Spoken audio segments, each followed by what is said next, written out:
Pues esta mañana me gustaría con vosotros seguir pensando en esta serie que estamos meditando sobre nuestra fe en conflicto. Quiero llevaros al versículo que el domingo pasado nos servía como base, como punto de partida. Segunda de Corintios, capítulo 2, versículo 11. Y recordamos que Corinto era una iglesia conflictiva. No era una iglesia conflictiva. Era una iglesia con problemas cotidianos, como los tenemos nosotros. Hasta que no estemos en la presencia del Señor, Matías también nos decía algo de esto en la oración, allí es donde no va a haber conflictos. Amén. Pero, mientras tanto, como somos seres humanos y no estamos todavía, nuestra situación no ha sido, este sentido no está perfecta, en el sentido de que no estaremos en la presencia del Señor hasta ese momento, mientras llegue ese día hay dificultades y tenemos una lucha. Por eso el apóstol Pablo, a esa iglesia, que era como nosotros, dice que Satanás no gane ventaja alguna sobre nosotros, pues no ignoramos sus maquinaciones. Y como personalizábamos, singularizábamos el domingo pasado, que Satanás no gane ventaja alguna sobre mí, pues no puedo ignorar sus maquinaciones. Dijimos, la primera parte de esta serie, en las semanas anteriores, que vencemos a Satanás no descuidando nuestra comunión con el Señor, y vencemos no dándole ventaja. Satanás, como decíamos el domingo pasado, no desaprovecha ninguna oportunidad para intentarnos, no solamente hacernos caer, sino para destruirnos. Satanás no nos quiere hacer daño, Satanás nos quiere destruir. Porque hacer daño, aún todavía te recompones, pero destruir es cero. Y en ese sentido, recordábamos que debemos cuidar qué ven nuestros ojos. Y dedicábamos varios minutos y meditábamos en la mujer de Lot, lo último que vieron los ojos de aquella mujer. Mientras los demás estaban viendo un futuro incierto, pero seguro de promesas de Dios, ella estaba viendo un pasado y así quedó petrificada o hecha sal. Quiero llevaros a Efesios, capítulo 4, versículo 29. El apóstol Pablo escribe a los Efesios en el capítulo 4, versículo 29. Y es un versículo que creo que todos conocemos. Ninguna, absolutamente ninguna palabra corrompida salga de vuestra boca, sino la que sea buena para la necesaria edificación, a fin de dar gracia a los oyentes. La Nueva Versión Internacional traduce: evitad toda conversación obscena. Por el contrario, que vuestras palabras contribuyan a la necesaria edificación y sean de bendición para quienes las escuchan. Y una última traducción, la traducción en lenguaje actual, vayamos a coger otras. No digan malas palabras. Al contrario, digan siempre cosas buenas que ayuden a los demás a crecer espiritualmente, no a contentarnos. No es mentiras piadosas, a crecer. Pues eso es muy necesario. ¿Cómo no damos, siguiendo el texto base, ventaja sobre Satanás? Cuidando nuestras palabras, cuidando nuestras conversaciones. Nuestras conversaciones, queridos hermanos, tienen consecuencias. Nuestras palabras tienen consecuencias, incluso aquellas que a veces pensamos, como diríamos, que no tienen importancia, que no tienen trascendencia.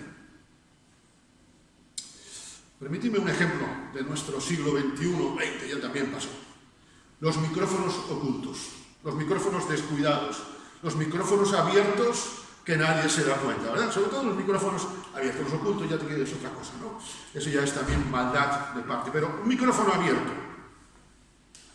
Los micrófonos abiertos son testigos de esta realidad, de palabras que muchas veces se han dicho, que parecen intrascendentes, pero que tienen una repercusión enorme. Tenía ya preparado el sermón y creo que era ayer o anteayer vi un vídeo de algunos personajes que han frustrado, decía, en segundos su carrera o su fama por una palabra fuera de lugar. Primero era un artista que había pues hecho una broma, no sé hasta qué punto se podría considerar graciosa, pero bueno, sobre las mujeres de cierto país. Iba a hacer una gira en ese país y es una persona non grata. Hoy no puede esa persona hacer su gira de actuaciones en ese lugar. Por un micrófono, por una broma mal dicha. Algo que él se creyó que esto no tiene importancia. Después ha querido rectificar. ¿Cuántas personas, por un micrófono abierto, verdad? En la política esto pasa así. Han visto que su carrera, su buena reputación, por un micrófono, por una palabra que parecía que nadie se va a enterar, han visto su carrera maltrecha. El apóstol Pablo es muy elocuente. Ninguna palabra corrompida. La palabra obscena no es solamente en un sentido de contexto sexual, de palabra soez, sino palabra no edificante. Hace muchos años, cuando las comunicaciones, el teléfono era, no voy a decir que existiera poco, sino que era un lujo potentados. Nosotros en casa no teníamos teléfono. Yo recuerdo que ir a llamar a nuestras abuelas una vez al mes era, nos vestíamos y todo para ir a llamar a un locutorio. Era un acontecimiento social. Entonces la comunicación con nuestra familia en Barcelona, vivíamos en Tenerife, en un pueblecito, en la Orotava, la comunicación con la familia era por carta. Los sábados yo tenía 2 faenas por la mañana: limpiar los zapatos de casa, y lo segundo era escribir a mis tías y a mis 2 abuelas. Y esto lo hacíamos también mi hermana y yo. Mi hermana se libraba de lo de limpiar los zapatos. No sé por qué, pero bueno, eso tampoco lo tengo como rencor, aunque me acuerdo todavía. No, bromas aparte. ¿Qué sucede? Una de las veces, mi padre se equivocó en las cartas que mandaba a su madre o que mandaba a la madre de mi madre. Gracias a Dios no era ningún problema. Pero amigo, cuando llegaron las cartas, ahora ponte tú a deshacer el entuerto. No se decía nada en contra de la otra. En este sentido tuvimos unos padres que nos enseñaron a respetar no solamente a nuestras abuelas, sino a sus suegras. Pero, ¿cómo es que Luis me dice esto? Y la otra, Mari, ¿cómo es que tú me dices esto? ¿Sabes? Menos mal que no pasó nada. Era un micrófono en los tiempos actuales. Pero aquello costó. ¿Cuántas palabras que a veces decimos sin darnos cuenta? ¿Cuántos, permitidme, cartas mal metidas? ¿Cuántos mensajes a veces por WhatsApp o por SMS? Hoy hemos cambiado la tecnología, pero la maldad y Satanás siguen siendo iguales. Quizá nosotros no estemos hoy con los micrófonos a nuestro alrededor. Y quizá me puedes decir en esta mañana, hombre, yo miro muy mucho eso de los mensajes. Tranquilo. Pero nuestras palabras siguen teniendo consecuencias. Nuestras palabras siguen teniendo consecuencias. ¿Recordáis? Una conversación aparentemente, y pongo ejemplos bíblicos, una conversación aparentemente inocente tuvo consecuencias para toda la humanidad. Y hoy, varios siglos después, varios milenios después, toda la naturaleza sigue infectada por esa conversación. Me refiero a la conversación de la serpiente y Eva en el Edén. Una conversación en el Edén, en el jardín perfecto. ¿Cómo va a haber aquí una mala palabra? Pero, como Eva no la filtró, luego fue y habló con Adán, y así Adán después termina ya, Señor, la mujer que me diste. Han pasado milenios y todavía la naturaleza sigue gimiendo a consecuencia de aquello. Recuerdo otra conversación que aparentemente, seguramente fue una conversación en la alcoba. Un matrimonio de enamorados hace unos 3.800 años, 3.801, 3.799. año arriba, año abajo. Abraham y Sara. Sara, con todo su buen corazón, viendo a Abraham que no había descendencia, le dijo: mira, Abraham, ¿y si te acercas a Agar? La fe de Abraham en aquel momento estaba difícil, quizá, lo sabemos. Una palabra, estoy seguro, hermanos, hasta cierto punto dicha con buen corazón. Es que si no buscamos una solución, muchas promesas de Dios, pero si no le echamos una mano a Dios, mal vamos. Pensaría seguramente a Sara. Y pensamos nosotros a veces que también queremos echar una mano a Dios. Y hoy todavía, todos los días en los periódicos vemos que aquellas palabras dichas hace unos 3.800 años siguen teniendo consecuencias en el conflicto palestino-israelí. Una palabra aparentemente inocente. ¿Y qué diremos? Permíteme otro botón de muestra.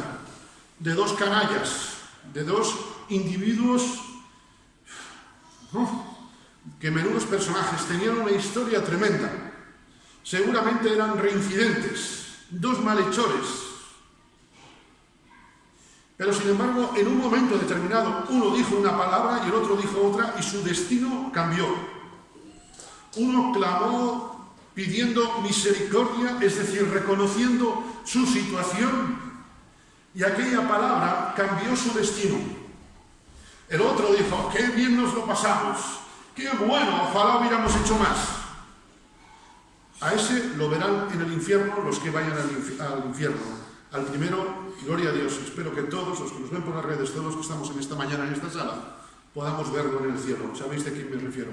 El buen ladrón que llamamos y el mal ladrón en la cruz. Cuando yo era niño, dice 1 Corintios 13,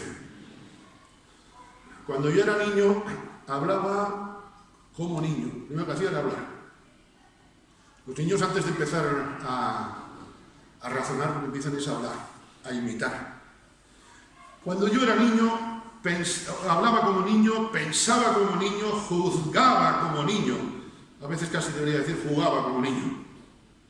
Pero cuando fui hombre, dejé todo lo que era de niño, me quité esa mochila.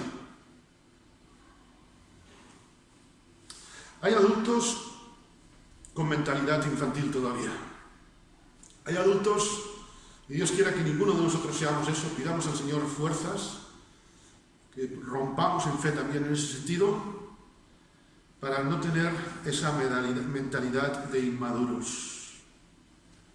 Porque una persona madura, una persona que crece en el Señor, piensa antes de hablar.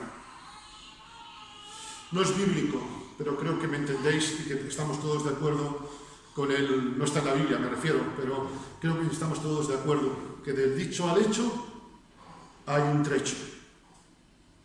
Reconozcamos, queridos hermanos, que el mayor porcentaje, no sé decir cuánto, pero una gran parte del daño que todos recibimos es por palabras de otras personas, ¿sí o no? Quizá no recordaremos una nota que tuvimos en la clase, no recordaremos muchas lecciones, nos olvidamos de ciertos conceptos que aprendimos en la escuela, etcétera, etcétera. Pero estoy seguro que todos recordaremos la palabra de un compañero un día en la escuela que quizás se rió de nosotros, o de un profesor que nos llamó, como decían allí en Tenerife, rebenque, es decir, idiota al máximo. Y eso a veces nos marcó. También recordaremos seguramente palabras de compañeros que fueron nuestra bendición, e incluso palabras de profesores que cambiaron nuestra vida, ¿verdad?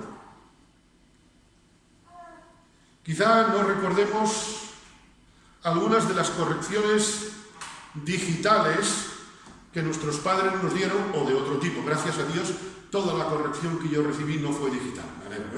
No os penséis que estoy traumatizado por eso. Yo no me acuerdo de algunos castigos que mi padre me puso, o mi madre me puso, o algunas cosas, correcciones, pero sí recuerdo a veces de palabras que marcaron positivamente mi vida. Pero también sé de hijos que sus padres les han marcado negativamente. Y desde pequeño les han dicho cosas como: eres tonto, no vales para nada. Y el niño, la niña, la persona crece toda la vida así.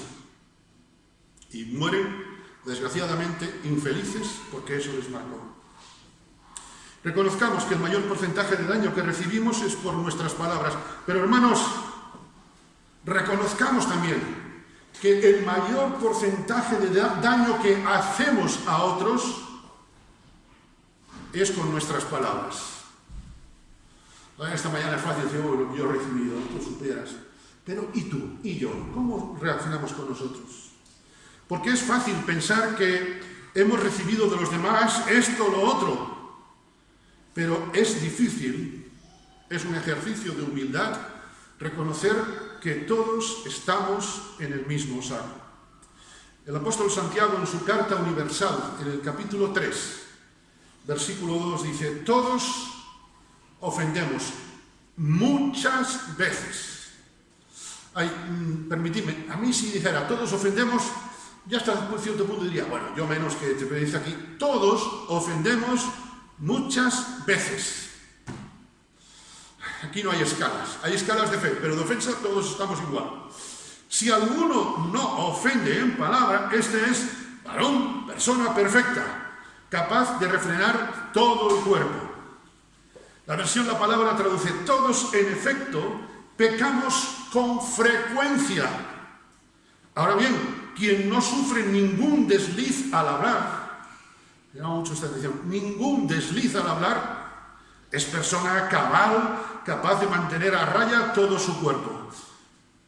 Levantad la mano quien no ha tenido alguna vez algún desliz al hablar. Ni yo levanto la mano, así que estamos todos en el mismo saco. Cuando digo ni yo, quiero decir que esto no solamente me toca a mí, espero compartirlo con vosotros. Quien no sufre ningún desliz al hablar.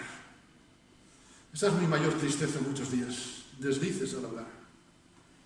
La nueva traducción viviente traduce: es cierto que todos cometemos muchos errores, pues si pudiéramos dominar la lengua, seríamos mudos. No, seríamos perfectos, capaces de controlarnos en todo sentido. Queridos hermanos, es más difícil lanzar un cuchillo que lanzar una palabra. No os preocupéis, es más difícil que yo lance esta botella, es más difícil que decir algo que os pueda molestar. Le tiro esto a Víctor, que está en primera fila, pero es más fácil lanzar una palabra. Esto se le pasará, la mojadura que tiene por el calor en la botella se seca en un momento y no pasa nada ni se acordará. Pero si digo una palabra que le hiere, esa quizá le puede marcar toda la vida. Y hay cicatrices que quedan después. Es más fácil cicatrizar el corte de un cuchillo que la sutura de una palabra que lanzamos o que recibimos. Dice el apóstol Santiago, siguiendo en este mismo capítulo 3, versículos 5 y 6. Cuán grande bosque enciende un pequeño fuego, y la lengua es un fuego. Tristemente en Galicia tenemos triste experiencia, vale la redundancia, de ver incendios, sobre todo en verano, ¿verdad? De ver terrenos que han sido arrasados. Incluso cuando pasas al poco tiempo, quizá las semanas, meses, todavía huele a lo quemado. Así es nuestra lengua. Que Satanás no gane ventaja alguna sobre nosotros. ¿Honran mis palabras al Señor? No pienses ahora de al lado, sino en las tuyas, en las de cada uno. Andamos en el Espíritu teniendo cuidado, vencemos a Satanás teniendo cuidado con lo que hablamos, aunque nos parezca banal. Dijo Jesús: os advierto que en el día del juicio cada cual habrá de responder de toda palabra vacía. Algunas traducciones o algunas versiones traducen por palabra ociosa, toda palabra vacía que haya pronunciado. Queridos hermanos, cuidemos el hablar por el hablar, porque eso es darle lugar a Satanás. Querer quedar bien con todo el mundo, querer tener siempre opinión para todo, curiosamente muchas veces ni siquiera se nos pide, aparte de un imposible, es un peligro que Satanás pone a nuestro alcance, pero vamos, lo pone ahí atrayente para hacernos caer. que Satanás, y vuelvo a leer 2 Corintios 2:11, que Satanás no gane ventaja alguna. Como decíamos el domingo pasado, al enemigo ni agua. Que no gane alguna ventaja sobre mí, pues no tengo que ignorar sus tretas, sus maquinaciones. Queridos hermanos, cuidado con los juicios o prejuicios que emitimos sobre otros. Y cuando pienso en juicios, no pienso solamente en los malos juicios, eso es fácil, sino en los juicios incluso buenos. Oye, esto es una bendición. Seguro que muchas veces hacemos juicios con la mejor de las intenciones.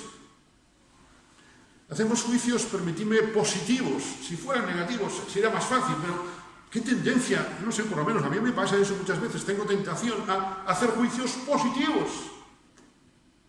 Y un juicio no se hace sin instrucción. El domingo pasado hablábamos de esto, ¿verdad? Y el jueves también, si mal no recuerdo.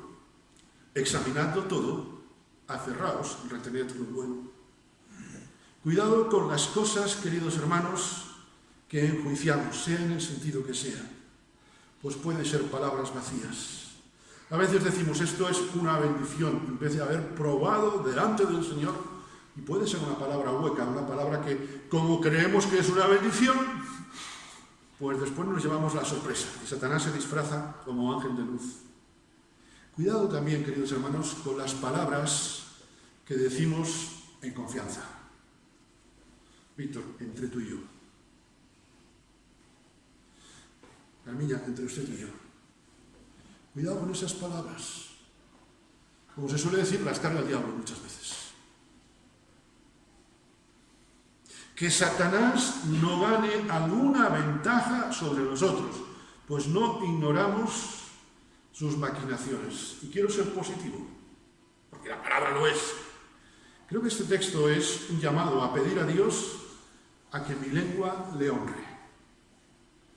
¿Quién no desea honrar a Dios con sus palabras? Creo que todos deseamos, ¿verdad? Creo que este texto es un aviso a nuestras conciencias. Cómo hemos cambiado con los años, cómo ha cambiado. Antes de empezar la reunión hablábamos de la corbata, que ya hoy prácticamente no se lleva. Y bueno, eso son modas, pero el problema es cuando asimilamos cosas que pueden ser pecado, las hacemos como normales. Dice el apóstol Pablo a los Efesios, fornicación y toda inmundicia o avaricia. Ay, esto no es de nosotros, no. Ni aún se nombre entre vosotros. Ni siquiera se nombre, como conviene a santos, ni palabras deshonestas, ni necedades, ni truanerías que no convienen, sino más bien acciones de gracias, más bien antes, bien acciones de gracias. Esta mañana, antes de salir de casa para la reunión, pensaba en cuántas cosas tengo que agradecer al Señor. Y creo que cuando iba por la 9ª, 10ª, paré. Había otras cosas que hacer en ese momento. Creo que si nos parásemos, nos detuviésemos a dar gracias a Dios, nuestro lenguaje cambiaría, nuestra forma de hablar cambiaría. La lengua que no edifica, hermanos, destruye. La lengua, y quiero ser muy tajante, la lengua que no honra a Dios, honra a Satanás. La lengua, decía el apóstol Santiago, es un pequeño miembro, pero se jacta, presume, se envanece de grandes cosas. La lengua es un fuego, un mundo lleno de un mundo de maldad. La lengua está puesta entre nuestros miembros y contamina todo el cuerpo. Y a veces pensamos que el cuerpo del que oye del otro, mi cuerpo. E inflama la rueda de la creación, decíamos antes de Génesis 3, y ella misma es inflamada ¿por dónde? Por el infierno. Tela marinera con esto, permíteme decirlo así. Esto es serio. O estamos llenos del poder de Dios, o Satanás se encarga de mandarnos botellitas de él. Satanás gana ventaja si no dejo que Dios domine mi lengua. Seguro que todos recordamos algún fuego destructor que un día hemos iniciado por una palabra o incluso por un silencio. Porque las palabras tienen silencios y los silencios tienen palabras. Seguro que en esta mañana todos recordamos algún fuego que se inició, pero yo en esta mañana no quiero que pensemos en otros fuegos que otros iniciaron, sino en algunos que hemos iniciado nosotros. No para salir de aquí con complejo de culpa, sino para salir con un corazón transformado por el Señor. Porque de eso es lo que se trata. Una alabanza nuestra dice: si me quedo sin palabras, hablaré con lo que soy. Una vez que me hicieron una operación en la lengua, me quitaron tanto como un trozo de, como un hueso, como un dedo grueso, un dedo pulgar. Estuve bastantes días. Yo creo que Marisa decía gracias en aquellos días porque yo no podía hablar, pero llevé 20 puntos. Cuando me estaban allí poniendo, en aquel momento vino a mi corazón esa alabanza: si me quedo sin palabras. Y yo, en las horas previas a la operación, sin saber lo que me esperaba, pensaba: ¿y cuál va a ser mi palabra? Y si me la corto en la lengua y no puedo hablar, quizá definitivamente, o muchos años. Si nos quedásemos sin hablar, el otro día decíamos, terminábamos prácticamente igual que hoy. Si fuese ahora lo último que viesen nuestros ojos, ¿qué sería lo que verían? ¿Honrarían a Dios nuestros ojos? Porque los ojos de la mujer de Lot, lo último que vieron, deshonró a Dios. Si ahora te quedases, si me quedase sin habla, yo sé que un domingo es fácil. ¿Honraría a Dios mis palabras? Pero y durante la semana, cuando las cosas no salen como yo quiero en el trabajo, o no cuadran los números, o cuando me sobra mes en el sueldo, ¿verdad? ¿Cómo nos gustaría que sea nuestra última palabra dicha? La oración del salmista ojalá sea la nuestra, y con ello concluyo. Salmo 119, versículo 11. En mi corazón he guardado tus dichos para no pecar contra ti. Que el Señor os bendiga. Amén.